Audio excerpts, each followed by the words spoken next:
AP fibre. So ఆయన ఏమడిగాడు మొన్న, AP fibre లో ఇగో నిధులు లేవు కనీసం గతంలో. రైట్ లక్ష్మణ్ గారు, సరే టాపిక్ డైవర్షన్ వద్దు. ఒక్కసారి మనతో పాటు షేక్ సైదా గారు కూడా ఉన్నారు, కాంగ్రెస్ అధికార ప్రతినిధి. వారితో ఒక్కసారి మాట్లాడదాం. చాలాసేపు అయింది, వారికి మనం సమయం కేటాయించలేదు. సైదా గారు, ఎలా చూస్తారండి ప్రస్తుతం ఆంధ్రప్రదేశ్లో జరుగుతున్నటువంటి చర్చకు సంబంధించి, అసెంబ్లీకి సంబంధించి, ప్రతిపక్ష హోదాకి సంబంధించి, అధికార పక్షానికి మధ్య అంటే ఇటు ఏదైతే కూటమిలో ఉన్నటువంటి పార్టీలు తెలుగుదేశం, బీజేపీ, జనసేన మూడు కూడా ఒకటే మాట మీద ఉన్నాయి. 10% సీట్ల షేర్ లేదు కాబట్టి ఇవ్వడానికి అవకాశం లేదని చెప్తోంది. వైసీపీ ఏమో మీరు అధికార పక్షంలో ఉన్నారు, మిగిలినటువంటి వాళ్ళ మేమే కాబట్టి ఖచ్చితంగా మాకే ఇవ్వాలి ప్రతిపక్షం, ఇంకా అక్కడ అసలు చర్చకు తావేంటి అనేటువంటి విషయాన్ని వాళ్ళు ప్రస్తావిస్తున్నారు. అసలు ఎలా చూస్తారండి సైదా గారు ఈ విషయాన్ని, మీరు ఎలా చూస్తారు? యాజ్ ఏ థర్డ్ పార్టీగా అసలు మీరు ఏం చెప్తారు ఈ అంశానికి సంబంధించి? విజయ్ గారు, మీకు పెద్దలు, న్యాయవాది, పొలిటికల్ అనలిస్ట్ గోసాల శ్రీనివాస్ గారు, అలాగే తెలుగుదేశం పార్టీ నాయకులు పెంచర్ల దేవాస్ చెప్పారు, సోదరుడు వైసీపీ నాయకుడు రేగడ లక్ష్మణ్ గారు, జనసేన నాయకుడు చందు గారు, అలాగే ఫోర్ సైడ్స్ టీవీ వీక్షకులు అందరూ కూడా నమస్కారం. నమస్తే. ఈరోజు రాష్ట్ర వ్యాప్తంగా అసెంబ్లీ సమావేశాలు జరిగినటువంటి తీరుతెన్నుల మీద నేను రాను అంటూ జగన్మోహన్ రెడ్డి గారు అసెంబ్లీకి వచ్చి ఆ పార్టీ 11 మంది శాసనసభ్యులు వ్యవహరించిన తీరు మీద ఈరోజు చర్చించుకుంటా ఉన్నటువంటి విషయం మనం చూస్తా ఉన్నాం. ప్రధానంగా జగన్మోహన్ రెడ్డి గారు తనతో కలిపి 11 మంది శాసనసభ్యులు గవర్నర్ ప్రసంగానికి శాసనసభకు ఇచ్చేసి పట్టుమని 11 మంది 11 నిమిషాలు కూడా మరి సభలో ఉండకుండా మాకు ప్రత్యేక హోదా, మాకు ప్రతిపక్ష హోదా ఇవ్వాలని చెప్పి వాళ్ళు శాసనసభలో ఆందోళన నిర్వహించి వాకౌట్ చేసి బయటకు వచ్చినటువంటి పరిస్థితి మనం చూసాం. అయితే ఇక్కడ మనం గమనించాల్సిన విషయం ఏంటంటే విజయ్ గారు,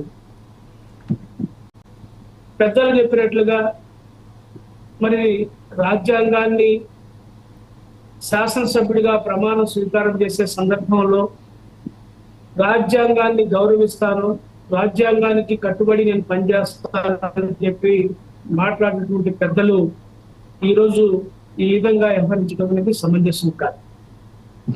ఎందుకంటే మనం గమనించాలి, సాంప్రదాయాలు, business rules, assembly business rules, మరి సాంప్రదాయాలు పాటించాలా, అలాగే చట్టాన్ని గౌరవించాలా.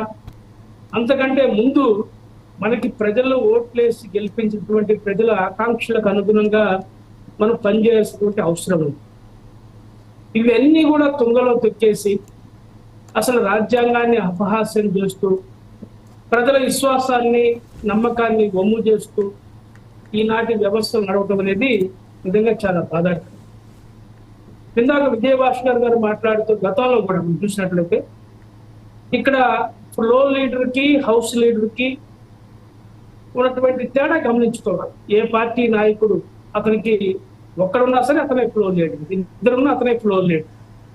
అలాగే మనం గమనించినట్లయితే ప్రతిపక్ష హోదా అంటే మనం అనుకున్నట్లుగా ఒక సంఖ్య 10%, దానికి అనుకున్నట్లుగా 10% మంది శాసనసభ్యులు ఎన్నికైతే వాళ్ళ ప్రతిపక్ష హోదా తీసుకున్నటువంటి ఇది రూల్స్ లో ఉంది కాబట్టి 1977 చట్టం ప్రకారం, రాజ్యాంగ సవరణ ప్రకారం మనం ఉండాల్సిన అవసరం ఉంది.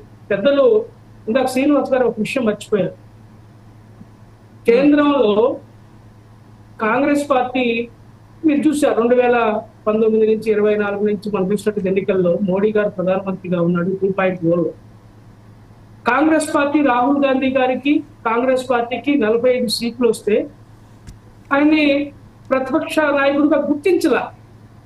నోట్ దిస్ పాయింట్, మీరు ఆలోచించాలి యాజ్ ఏ అడ్వకేట్ గా. ఆ విషయం మీరు ప్రస్తావించలేదు. మిగతా అన్ని మాట్లాడారు కానీ ఆ విషయం మీరు దయచేసి ప్రస్తావించారు. ఆయన మరి రాహుల్ గాంధీ గారు అంటే మరి మీరు మాట్లాడారు, రాహుల్ గాంధీ గారు ఎందుకు అడగలేదు, మీరు ఎందుకు అడగల? ప్రతిపక్ష హోదా మాకు ఎందుకు ఇవ్వలేదని లక్ష్మణ్ గారు, సైదా గారు కంక్లూడ్. సైదా గారిని చెప్పనివ్వండి పూర్తిగా. జోక్యం చేసుకోవచ్చు. లక్ష్మణ్ గారు ఎక్కడ సైదా గారిని చెప్పనివ్వండి రాజ్యాంగ పూర్తిగా. సవరణ చేసి దానికి చట్టబద్ధత ఇవ్వలేదు. జోక్యం చేసుకుంటాడు అతను. అది మనం తీసుకొచ్చిన సాంప్రదాయం. రాజ్యాంగ సవరణ చేయలేదు. రైట్ లక్ష్మణ్ గారు, లక్ష్మణ్ గారు ఇప్పుడు మీ వాదనలు మీరు వినిపించారు. సైదా గారు మీరు కంటిన్యూ చేయండి. పైగా బయటికి వెళ్ళాను. నా మాట కూడా ఇవ్వండి మీరు. తప్పకుండా. మీరు చూస్తే నేను కూడా దూరగలను. ఎస్ ఎస్ సైదా గారు చెప్పండి. చెప్పండి. నేనేం చెప్తున్నానంటే ఆ రోజు మేము సుప్రీంకోర్టు కూడా వెళ్ళాం. మీరు ఇది గమనించుకోవాలి. మేము కోర్టుకు కూడా వెళ్ళాం, కానీ మమ్మల్ని కన్సల్ట్ చేయలేం. ఇది వాస్తవం. అదే విధంగా ఇందాక సోదరు లక్ష్మణ్ కూడా మాట్లాడుతూ ఒక మాట అన్నాడు. 2019 నుంచి 24 దాకా మేము అధికారంలో ఉన్న సమయంలో మాకు 151 స్థానాలు వచ్చాయి. చంద్రబాబుకి 23 స్థానాలు వచ్చాయి. మేము కన్సైడ్ చేస్తే 6గురినో 7గురినో మేము లాక్కుంటే మీకు ప్రతిపక్ష హోదా కూడా దక్కదు అని మాట్లాడా లేదా? మరి ఆ రోజు మీరు అన్న మాటలు ఈ రోజు మీకు గుర్తురావా? అంటే మీరు చేస్తే ఒకటి, వీళ్ళు చేస్తే ఒకటి. అంటే ఈ రోజు మీకు చట్టాలు గుర్తుకొస్తున్నాయా? ఆ రోజు నువ్వు మాట్లాడినటువంటి మాటలు ఒకసారి అసెంబ్లీ రికార్డ్స్ ఒకసారి పరిశీలించండి, వాస్తవాలు తెలుస్తాయి. అది ఒక విషయం. అది పోతే ఈ రోజు మనం గమనించినట్లయితే ఈ రోజు పులివెందుల నుంచి 67% ఓట్లతోటి మీకు 72,000 బంపర్ మెజార్టీ తోటి గెలిపించారు జగన్మోహన్ రెడ్డి గారిని పులివెందుల శాసనసభ్యుడిగా. అయ్యా మీరు గెలిచారు, అసెంబ్లీకి వెళ్ళండి. మా అసెంబ్లీలో అనేకమైనటువంటి ఇబ్బందులు పడతా ఉన్నాం. రోడ్లు లేవు, మంచినీళ్ళు లేవు, మరి వ్యవసాయానికి సంబంధించినటువంటి పరికరాలు ప్రభుత్వం ఇవ్వటం లేదు, సబ్సిడీ మీద ఎరువులు అందటం లేదు అని చెప్పి ఆ ప్రాంత ప్రజలు ఇబ్బందులు పడతా ఉన్నారు. మా వారి వినిపించండి అని అడుగుతా ఉన్నారు. వేసవికాలం వస్తా ఉంది, కుక్కడి నీళ్లు కూడా అందటం లేదు మాకు. పులివెందుల్లో మరి రోడ్లన్నీ దువ్వేశారు, డ్రైనేజీ వ్యవస్థ సక్రమంగా లేదు అని చెప్పి కూడా మాట్లాడుతూ ఉన్నారు. మీరు అసెంబ్లీకి వెళ్ళి మాట్లాడాల్సిన బాధ్యత మీకుందా లేదా? మిమ్మల్ని గెలిపించినటువంటి ఓటర్ల యొక్క మరి అభిప్రాయాన్ని గౌరవించాలా లేదా? మీరు అవన్నీ పక్కన పెట్టి నాకు ప్రతిపక్ష హోదా ఇస్తానని అసెంబ్లీకి పోతా ఏంది మాటలు మాట్లాడటం? మీరు వారు మీ 10 మందినైనా పంపించాలి కదా. రైట్. పాపం కొంతమంది శాసనసభ్యులు ఉన్నారు వాళ్ళలో. మా ప్రకాశం నుంచి, ఎర్రగొండపాలెం నుంచి చంద్రశేఖర్ అని ఉన్నాడు. పాపం ఆయన అసెంబ్లీకి వెళ్ళి అధ్యక్ష అందామని చెప్పి అనుకుంటాడు. పాపం వాళ్ళకి అలాంటి అవకాశం ఇవ్వకుండా జగన్మోహన్ రెడ్డి గారు గుర్తు నొక్కుతా ఉంది. ఇంతకంటే దుర్మార్గం ఉందా? నేనేం కోరుతున్నామంటే చట్టసభల్ని గౌరవించాల్సినటువంటి మీరు, శాసనాలు చేసినటువంటి మీరు, గౌరవ శాసనసభ్యులు, మాజీ ముఖ్యమంత్రులు, మాజీ మంత్రులు మీరే చట్టాలను గౌరవించకుండా ప్రజల నమ్మకాన్ని, విశ్వాసాన్ని మీరు పక్కన పెట్టేసి ఈ విధంగా వ్యవహరించడం ఎంతవరకు సమంజసం? ఈ రోజు మీరు శాసనసభకు వెళ్ళి మనం చూసాం. గతంలో శాసనసభ్యులు ప్రమాణ స్వీకారం చేసిన సందర్భంలో ప్రోటెం స్పీకర్ అధ్యక్షతన జరిగినటువంటి అక్కడ ప్రమాణ స్వీకారంలో కూడా ఏదో ముళ్ళ కంచి మీద కూర్చొని ఆయన వరకు ప్రమాణ స్వీకారం చేసి కనీసం తన తోటి సహచరులు 10 మంది శాసనసభ్యులు ప్రమాణ స్వీకారం చేయకుండా చేసేదాకా కూడా ఉండకుండా మరి నువ్వు పలాయనం చిత్తికిచ్చావంటే ఏమన్నావు? నేను రైట్, నీకు ప్రతిపక్షం కూడా ఇవ్వలేదు, నువ్వు ప్రజాపక్షంగా మాట్లాడు. మరి గతంలో ఉన్నటువంటి సైదా గారు ఫైనల్ గా అసలు ఏం చెప్పాలనుకుంటున్నారు? ప్రతిపక్ష హోదా ఇస్తే బెటర్ అంటారా, లేకపోతే ఇవ్వకున్నా కానీ రావాల్సినటువంటి బాధ్యత జగన్మోహన్ రెడ్డి గారికి ఉందంటారా? ఏం చెప్పాలంటే ఏం చెప్తారు ఫైనల్ వర్డ్ లో? టైం కూడా అవుతోంది, కంక్లూడ్ చేద్దాం. విజయ్ గారు, నేనేం చెప్తున్నానంటే ఇక్కడ ప్రధాన ప్రతిపక్షమా అనేది కాదు మూడు ఇక్కడ ముఖ్యం. ప్రజాపక్షంగా నువ్వు మాట్లాడి ప్రజలు గుర్తిస్తారు ముందు. ఇప్పుడు మీ అధ్యక్షురాలకు చెప్పాలండి. సైదా గారు, తరుణ్ గారికి ముందు చెప్పండి. వ్యక్తిగత రైట్. లక్ష్మణ్ గారు, అనవసరమైనటువంటి అంశాలని ప్రస్తావించొద్దు. లక్ష్మణ్ గారు, అనవసరమైనటువంటి అంశాలు అసలు చర్చలో లేనటువంటి షర్మిలా గారిని no Lakshman garu, no this is not at all fair. Yes, ఒక్కసారి రైట్. సైదా గారు లక్ష్మణ్ గారు ఒక్క నిమిషం అండి. రైట్, ఒక్క నిమిషం లక్ష్మణ్ గారు, ఒక్క నిమిషం. లోకేష్ గారిది, పవన్ కళ్యాణ్ గారిది మనం ఇప్పుడు మీరు అహంకారంతో మాట్లాడతారు, ఇంకా మీరు బానిసత్వంతో మాట్లాడతారు. బానిసలుగా మిగిలిపోయారు. లక్ష్మణ్ గారు, వారి అభిప్రాయం వారికి ఉంటుంది. లక్ష్మణ్ గారు as a Congress party leader వారి అభిప్రాయం వారికి ఉంటుంది. వారు దేంతో మాట్లాడుతున్నారు, ఎవరికి లోబడి మాట్లాడుతున్నారు, అసలు ఇది చర్చే కాదు.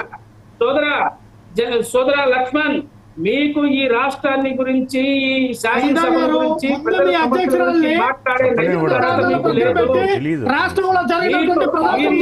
రైట్ సైదా గారు, లక్ష్మణ్ గారు, ఓకే